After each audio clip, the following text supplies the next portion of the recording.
कर्नाटकच्या मुख्यमंत्र्यांनी जे सांगितलं आहे ते घडतं आहे की नाही मी पाहतोय आणि त्याचसोबत त्या संदर्भातलं सगळी माहिती ही देशाचे गृहमंत्री यांच्यापर्यंत मी पोहोचवणार. सर, काही राजकीय पक्ष सुद्धा महाराष्ट्रात अशाच पद्धती बसू पाहतात असं तुम्हाला वाटतं का? कारण का अनेक ठिकाणी महाराष्ट्राच्याही गाड्या कर्नाटकाच्या गाड्या रोखण्यात आलेल्या आहेत, त्यामुळे महाराष्ट्रातही वातावरण तणाव. मला असं वाटतं की एखाद्या ॲक्शनला रिॲक्शन येते, पण महाराष्ट्र हे न्यायोचित आणि न्यायपूर्ण अशा प्रकारचं राज्य आहे. त्यामुळे महाराष्ट्रामध्ये कोणीही असं करू नये असं माझं आव्हान असेल. महाराष्ट्र शेवटी देशामध्ये आपल्या न्यायप्रियतेकरता ओळखलं जातं आणि अन्य राज्यांपेक्षा आमचं वेगळेपणही हे आहे की महाराष्ट्रामध्ये कायद्याचं राज्य नेहमीच राहिलेलं आहे.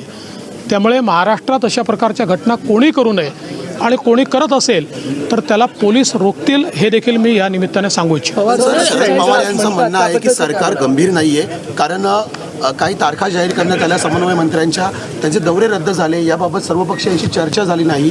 आधी मुख्यमंत्री सर्वांशी चर्चा करायचे, मात्र यावेळी अंमलबजावणी होत नाही आहे आणि त्यामुळे सरकार गंभीर दिसत नाही. एकंदरीत मुळातच या सगळ्या गोष्टीची सुरुवात ही मुख्यमंत्र्यांच्या चर्चेमुळेच झाली.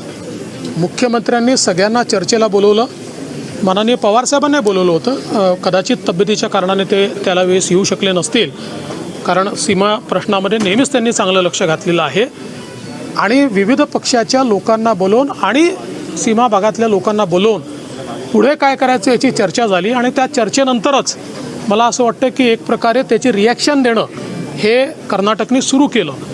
मला असं वाटतं आणि कर्नाटक राज्याला देखील माझं सांगणं आहे की सर्वोच्च न्यायालयामध्ये या संदर्भातली सुनावणी चालली असताना कुठलेही चिथावणीखोर वक्तव्य करणं किंवा तिथली परिस्थिती बिघडवणं हे योग्य नाही आहे, ते कायदेशीरही नाही आहे आणि दोन्ही राज्यांच्या हिताचंही नाही आहे. पवार जेव्हा म्हणतात की अनेक लोकांचे पत्र मला जे आहेत कर्नाटकातून येत आहेत, ते म्हणतात की तुमचं जर समर्थन मिळालं तर आम्हाला धीर वाटेल, हे जे मध्ये म्हणतात ते म्हणतात की मग मी 48 तासात मी जाणार आहे. हे जी काय सिक्वेन्स आहे त्याकडे मला असं वाटतं की शेवटी त्या भागात राहणारे जे आपले लोक आहेत ते नेहमीच आमच्या सगळ्यांच्या संपर्कात असतात, आमच्याशी देखील ते बोलत असतात.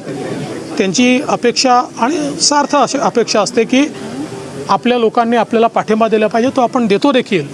पण मला असं वाटतं की 48 तासामध्ये पवारसाहेबांना जाण्याची वेळ काही त्या ठिकाणी येणार नाही. निश्चितपणे तिथलं सरकार, केंद्र सरकार आणि राज्य सरकार हे या परिस्थितीवर आटोक्यात आणण्याचा प्रयत्न करेल. पण महाराष्ट्रातल्याही लोकांना माझी विनंती आहे की ॲक्शनला रिॲक्शन दिली तर या गोष्टी वाढत जातील, या कोणाच्या हिताच्या नाही आहेत. सर, हिंदी में बताइए कि अल्टीमेटम जो है वो दिया गया है, उसको लेकर आप क्या कहेंगे? शरद पवार जी का कहना है कि राज्य सरकार इस पूरे मसले को लेकर गंभीर जो है वो नहीं दिखाई दे रही है. पहली बात तो ये है कि मैंने स्वयं कर्नाटक के मुख्यमंत्री जी से बात की है और मैंने उनको ये कहा है कि इस प्रकार की घटनाएं होना ठीक नहीं है.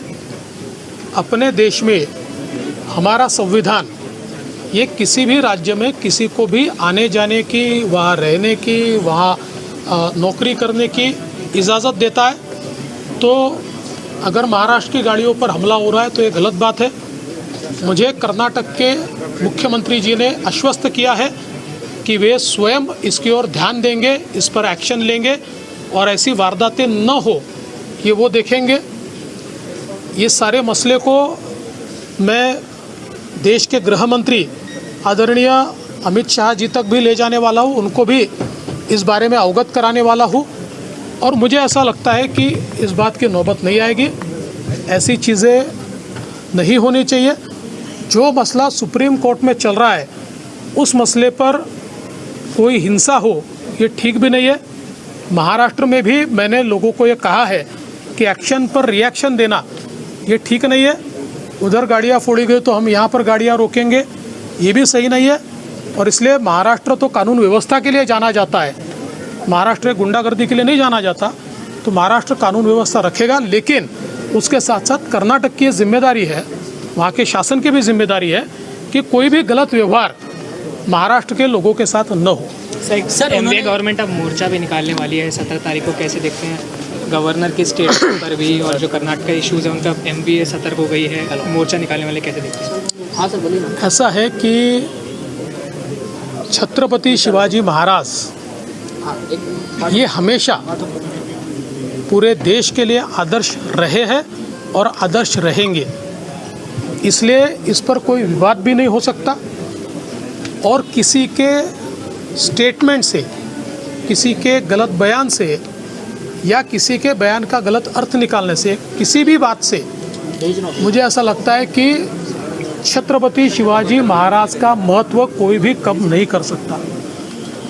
जहाँ तक इस मोर्चे का सवाल है, तो छत्रपति शिवाजी महाराज का बहाना बनाकर ये मोर्चा निकाला जा रहा है। इनकी नाराज़ी राज्यपाल जी के ऊपर दूसरी है, वो क्या है ये सभी को पता है, इसलिए वो टारगेट करने का प्रयत्न कर रहे हैं। और मैं ऐसा मानता हूँ कि स्वयं राज्यपाल जी ने भी बार बार ये कहा है कि मेरे लिए छत्रपति शिवाजी महाराज ये बहुत बड़े आदर्श है। और राज्यपाल जी ने ये भी बार बार कहा है, और ये बात सही भी है, कि राज्यपाल जी एक ऐसे राज्यपाल है जो स्वराज्य की राजधानी भी गए, रायगढ़, जो सिंहगढ़ भी गए, जो प्रतापगढ़ भी गए, जो शिवनेरी भी गए, और आई जिजाऊ का दर्शन लेने के लिए वो उनकी जन्मभूमि पर भी गए। तो मुझे ऐसा लगता है कि अब इस सारे मसले को जिस प्रकार से तूल दिया जा रहा है, एक प्रकार से राज्यपाल जी के साथ पुरानी रंजिश को ताज़ा करने का प्रयास ये लोग कर रहे हैं। सर, महाविकास आघाडीच्या मोर्चा महामोर्चाबद्दल काढणारा जरी राज्यपाल बदलले तरी आम्ही मोर्चा काढण्याची जी भूमिका आहे त्यांची, त्याबद्दल काय म्हणाले? छत्रपती शिवाजी महाराज महाराष्ट्राचे आणि देशाचे आदर्श कालही होते, आजही आहेत आणि उद्याही राहतील। कोणी काय बोललं याच्याने तो आदर्श कमी होणार नाही। एखादी गोष्ट असेल, त्याचा चुकीचा अर्थ निघत असेल किंवा चुकीचा अर्थ काढण्यात आला असेल किंवा कोणी चुकीचं बोललंही असेल, तरीही छत्रपतींचं स्थान हे बदलूच शकत नाही। त्यामुळे 17 तारखेचा जो मोर्चा आहे हा छत्रपतींचं नाव पुढे करून आपला राजकीय अजेंडा चालवण्याचं काम केलं जातं आहे। सगळ्यांनाच माहिती आहे की राज्यपालांवर या पक्षांचा राग कोणत्या कारणाने आहे। तो राग काढण्याकरता आता छत्रपती शिवरायांचा उपयोग होतो आहे, जो अतिशय चुकीचा आहे। छत्रपती शिवरायांचा उपयोग राजकारणाकरता करणं अतिशय अयोग्य आहे। आणि जे लोक छत्रपतींच्या वंशजांना पुरावे मागतात, त्यांना काय अधिकार आहे छत्रपतींच्या नावाचा वापर करण्याचा? आणि पुरावे मागितल्यानंतर साधी माफी देखील ते मागत नाही। त्यांना काय अधिकार आहे राज्यपालांना प्रश्न विचारण्याचा? त्यामुळे मला असं वाटतं की हे जे काही सगळं चाललेलं आहे, छत्रपतींच्या नावाने राजकारण चाललं आहे, पण छत्रपतींचं नाव कोणीही कमी करू शकत नाही। Sir MMR रिजनमधल्या